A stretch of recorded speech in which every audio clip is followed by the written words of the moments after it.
பாவம் மாமா. மாத்திரை குடுக்கலான்னு போன நெஞ்சு வலியில அப்படி இப்படியும் துடிச்சிட்டே இருந்தாரு. நான் ரொம்ப பயந்துட்டேன் தெரியுமா?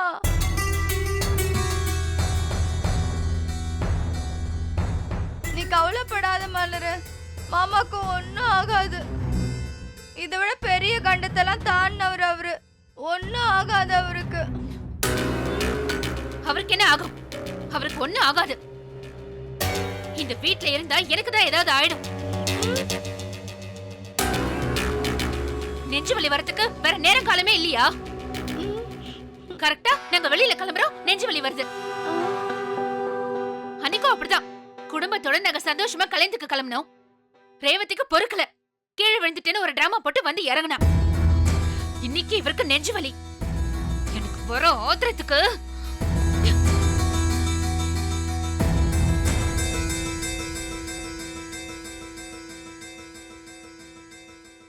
இவன இப்படி பேசிட்டு போறா. பாதி நேரம் கங்காவா இருக்கா, எப்ப சந்திரமுகியா மாறுவான்னு தெரிய மாட்டேங்குது. ஐயோ மாமா, அவரும் இல்லைன்னா என் கூட சண்டை போட யாருமே இல்லையே. என் கூட சண்டை போறதுக்காவது எங்க மாமாவை சீக்கிரமா கூட்டிட்டு வந்துரு கடவுளே.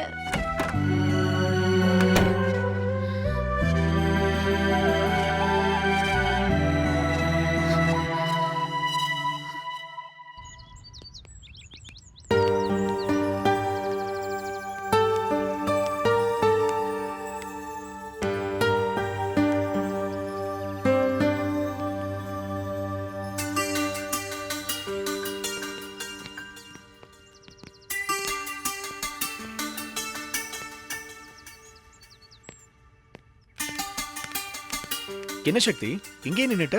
நீங்க வரத பார்த்தேன், அதான். உங்களுக்கு ஒன்றும் ஆகலையே? இல்ல சக்தி, எனக்கு ஒன்றும் ஆகல. ஒருவேளை நான் அங்கேயே நின்னுட்டு இருந்தேன்னா ஏதாவது பண்ணிருப்பாங்க. அப்படி என்ன நடந்தது? வண்டியை மெக்கானிக் ஷெட்ல விட்டுருந்தேன், அதை எடுக்கலாம்னு சொல்லி போயிட்டு இருந்தேன். அப்பதான் அங்க பசங்க வந்துட்டு இருந்தாங்க.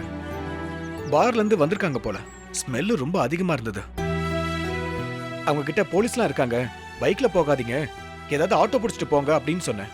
அதுல ஒருத்தன் நம்ம பிரபாவோட ரொம்ப க்ளோஸா இருப்பானே, அவன் என்கிட்ட திடீர்னு எங்களுக்கு மட்டும் அட்வைஸ் பண்ற, நீ மட்டும் என்ன ஒழுக்கமா நடந்துக்கிறியா அப்படின்னு கேட்டான். முதல்ல எனக்கு அவன் ஏன் அப்படி சொல்றான்னு புரியல. அதுக்கப்புறம் தான் அது நான் உங்ககிட்ட பேசுறத வச்சு சொன்னாங்கிறத புரிஞ்சுக்கிட்டேன். அதுக்கப்புறம் அவனுங்களோட வார்த்தைகள் ரொம்ப தப்பாயிடுச்சு. அதுலயும் உன்னை பாயிண்ட் பண்ணி சொன்னப்போ ரொம்ப கோவம் வந்துடுச்சு. பலார் நம்ம கண்ணத்துல அரைஞ்சிட்டேன். அதுக்கப்புறம் அந்த 4 பேரும் ஒன்னா சேர்ந்து என் சட்டையை பிடிச்சிட்டாங்க. ஐயோ, அந்த ஸ்ட்ரகிள்ல நான் கீழே விழுந்துட்டேன். அப்பவே ஒரு கம்ப்ளைண்ட் கொடுத்துருக்க வேண்டியதானே சார்? இல்ல சக்தி, அது ரொம்ப தப்பாயிடும். அவங்க தப்பை பண்ணியிருந்தாலும் அவங்க என்னோட ஸ்டூடெண்ட்ஸ், அவங்களை என்னால விட்டு தர முடியாது. அது மட்டும் இல்லாம அப்படி நான் பண்ணியிருந்தா அவங்களுக்கு ஒரு எனிமிட்டி கிரியேட் ஆயிருக்கும். அப்புறம் கிளாஸ்ல இருக்கும்போது எனக்கு அவங்கள பாக்குறப்பெல்லாம் ரொம்ப அனீசியா ஃபீல் ஆகும்.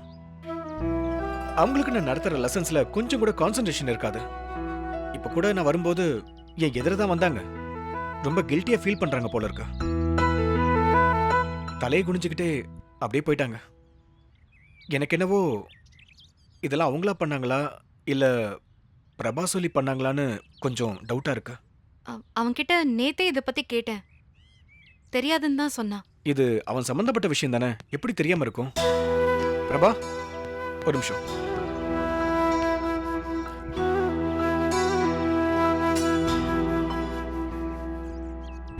இது நடந்த விஷயம் உனக்கு தெரியல?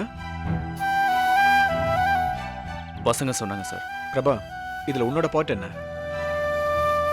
எந்த பாட்டும் இல்ல. அவங்க அப்படி பண்ணது கூட அவங்க சொல்லிதான் எனக்கு தெரியும். நான் கூட அவங்கள திட்டினேன். இனிமே இப்படி எல்லாம் நடக்க கூடாது பிரபா. அது மட்டும் இல்ல, எங்க 2 பேர் விஷயத்துல யாராவது என்டர் ஆகிறது நான் விரும்பல.